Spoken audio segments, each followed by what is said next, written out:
Hello students, आज के lecture में हम अपना नया टॉपिक शुरू करने जा रहे हैं, दैट इज़ कॉन्ग्रुएंस।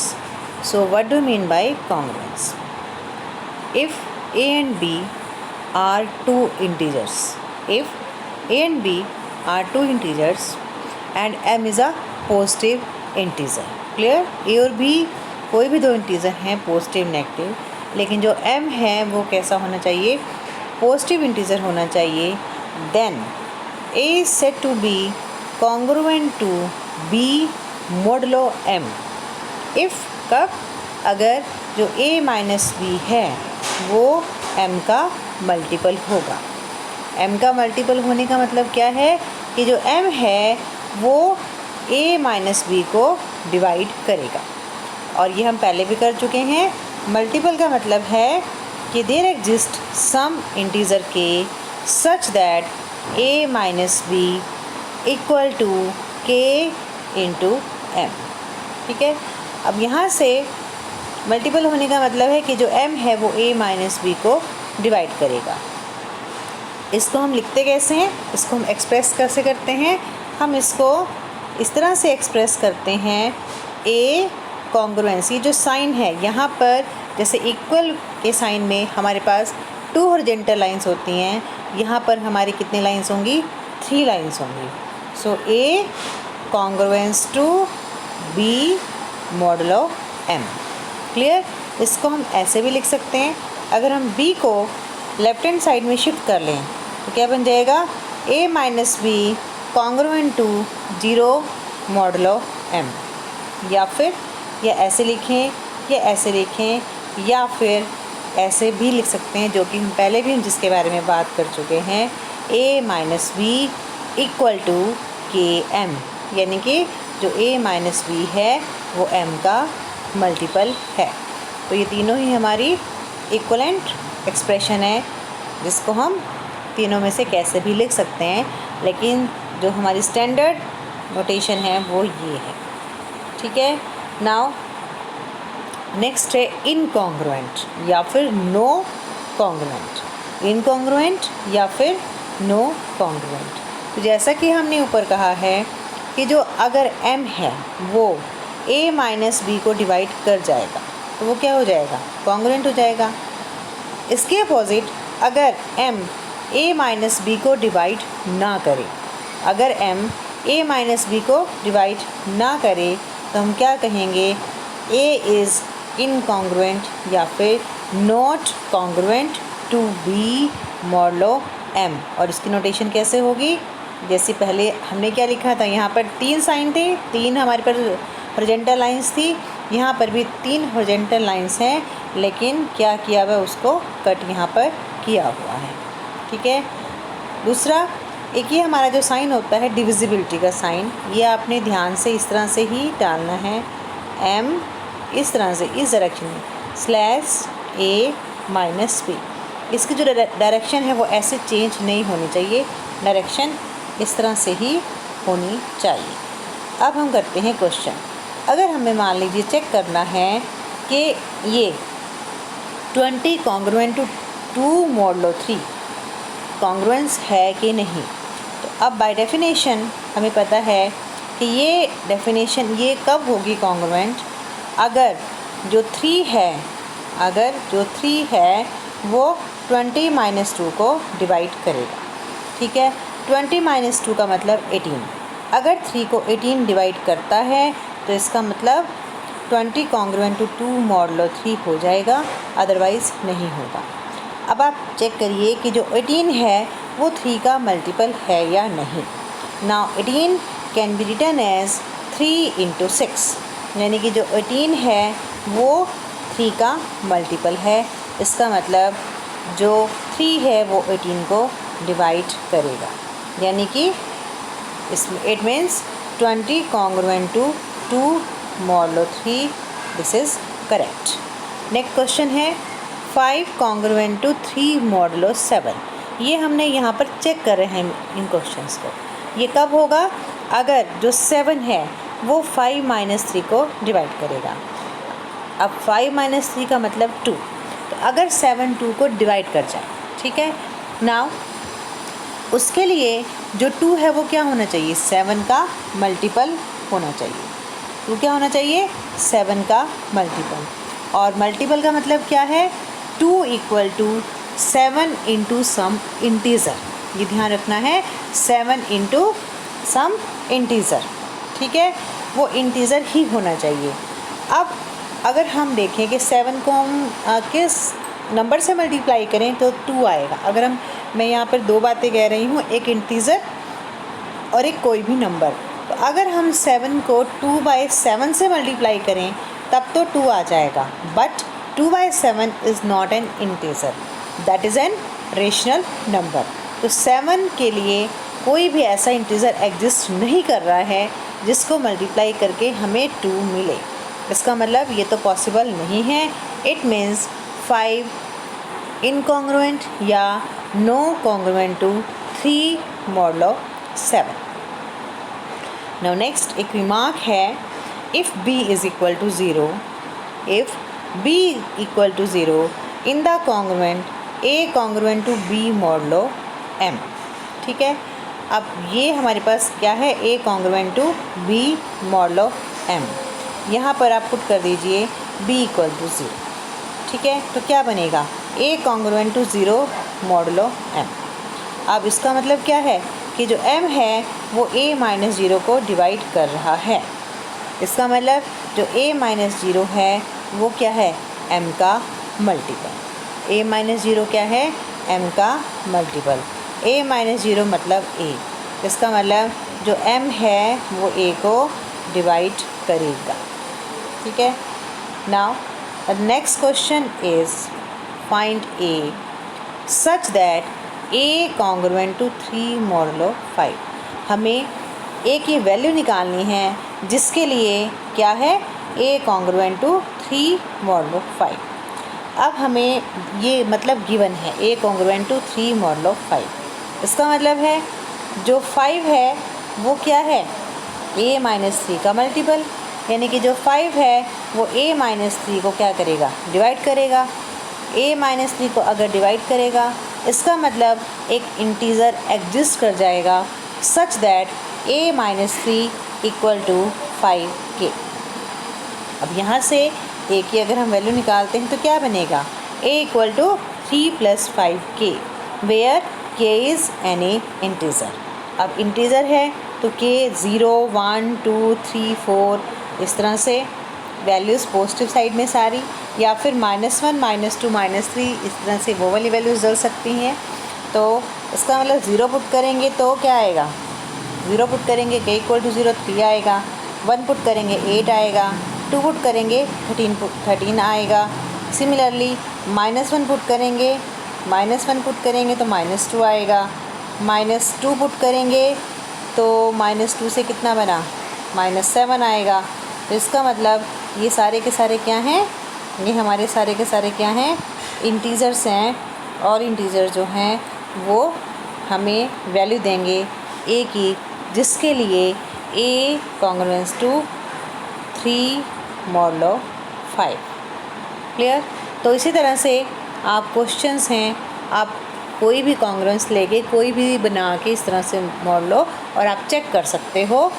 आपको इसमें रटने की ज़रूरत नहीं है, आप लिखिए और चेक करिए कि क्या कॉन्ग्रुएंट कोई भी नंबर है वो आ रहा है या नहीं। Now the next question is find the least positive integer modulo 7 to which 331 is congruent, to which 331 is congruent.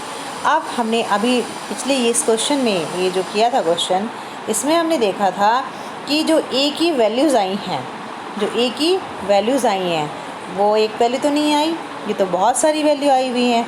तो हमें इन सभी वैल्यूज़ में कौन सी वैल्यू निकालनी है, जहाँ अब हम ये क्वेश्चन जो डिस्कस कर रहे हैं इसमें हमें लीस्ट पॉजिटिव इंटीज़र निकालना है, ना कि ये सारे।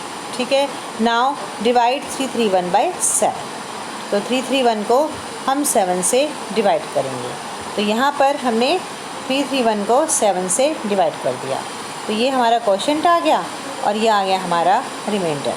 सो बाय डिवीज़न एल्गोरिथम जब हम 331 को 7 से डिवाइड करेंगे तो क्या बनेगा 7q प्लस r, और r क्या होता है बाय डिवीज़न एल्गोरिथम इसकी वैल्यू 0 से लेके यानी कि 0 1 2 3 4 5 6 ये सारी वैल्यूज़ हो सकती हैं।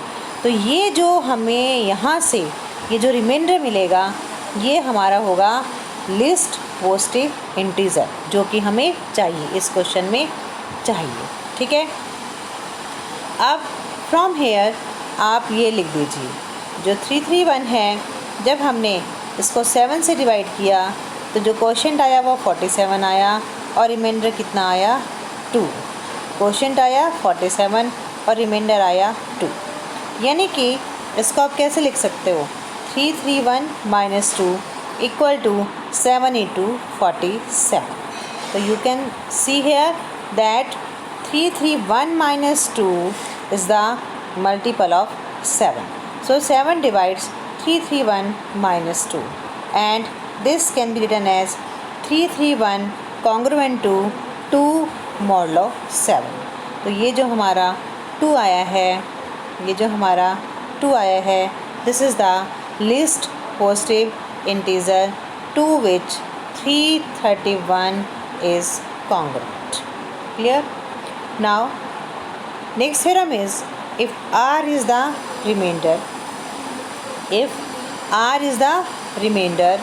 then obtained on dividing a by m, मतलब अगर हमें a को अगर हम m से डिवाइड करते हैं और r हमें रिमाइंडर मिल रहा है तो हम कैसे लिखते हैं इस केस में a congruent to r modulo m।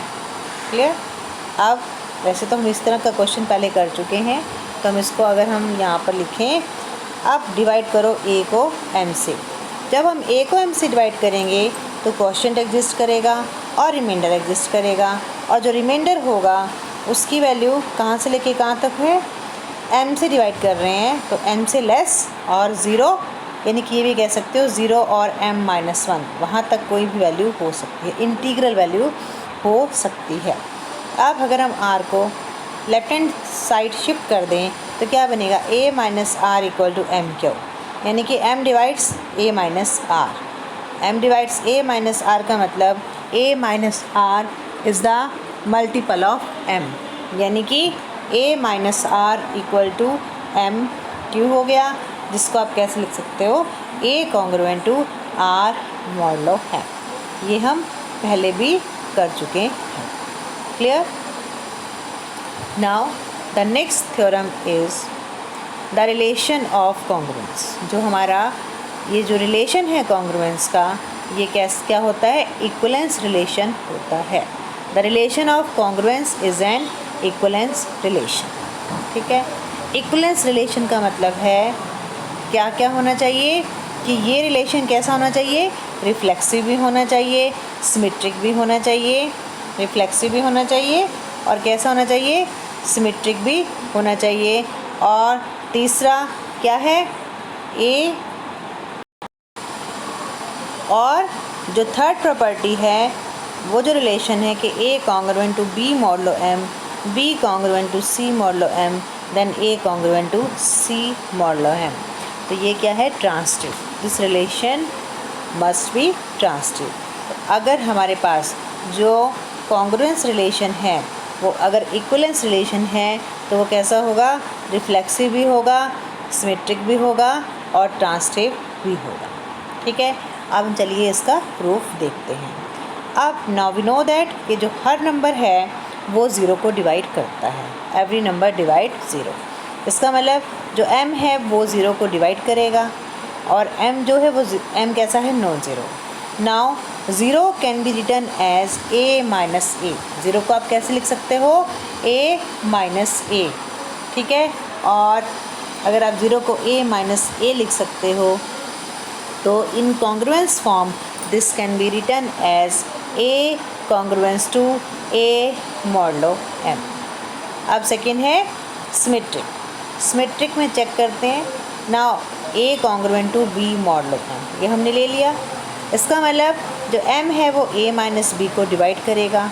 अब m अगर a माइनस बी को डिवाइड करेगा तो आप यहाँ से अगर माइनस कॉमन ले लेते हो तो वो b माइनस ए को भी डिवाइड करेगा, यानी कि जिसको हम कैसे कह सकते हैं, एक तरह से आप इसको ऐसे कह सकते हो -1 इंटू बी माइनस ए, ठीक है, -1 into B minus A.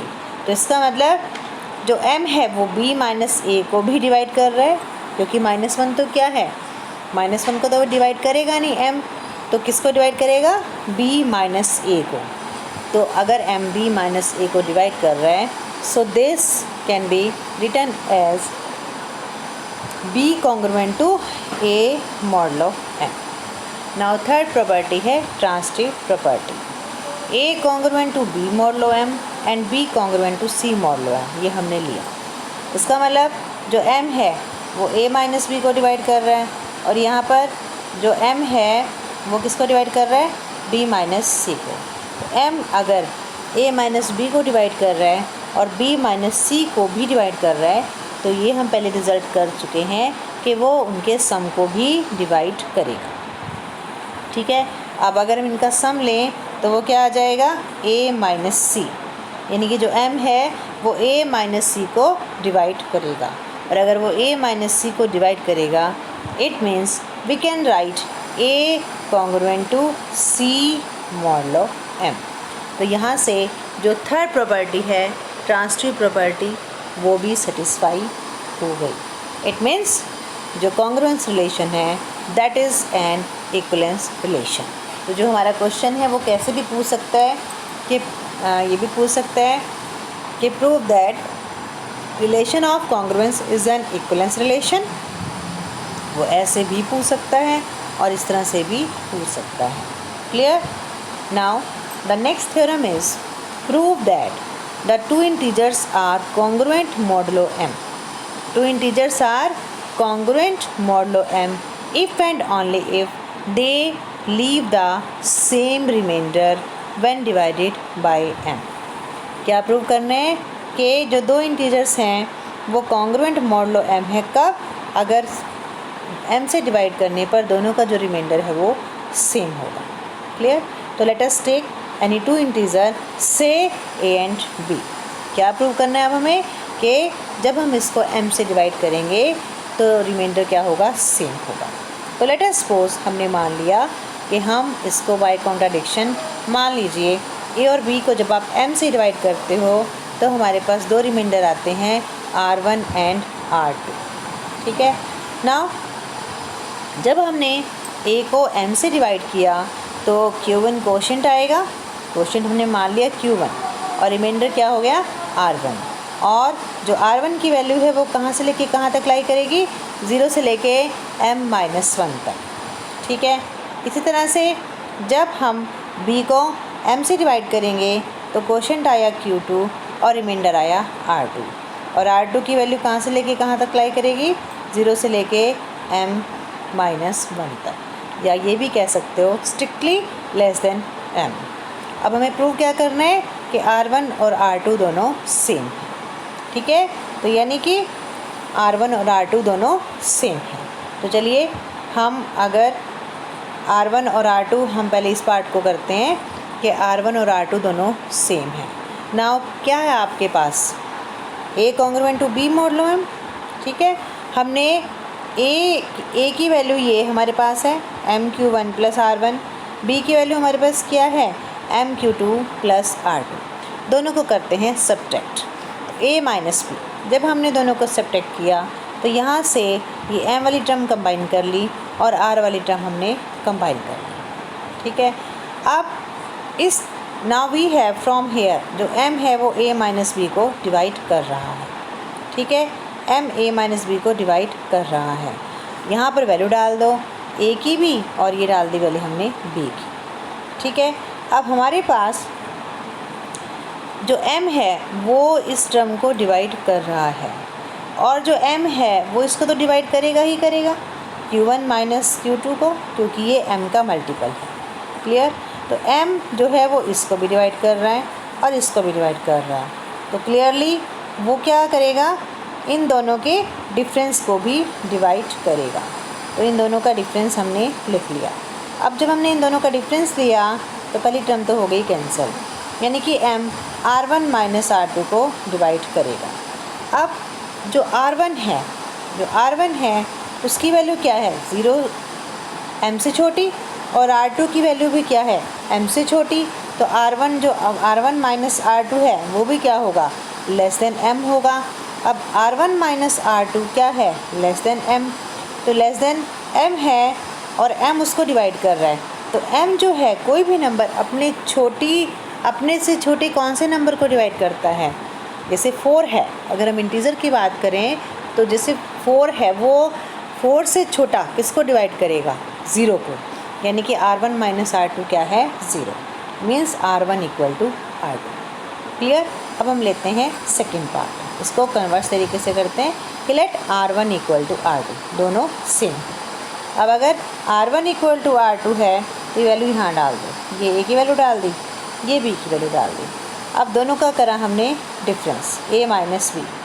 a minus b कितना आया, m(1 plus r, m(2 plus r से r कैंसिल हो गया, m(1 minus m(2).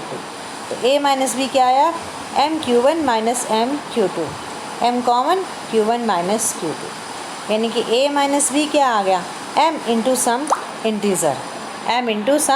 Integer. Clear.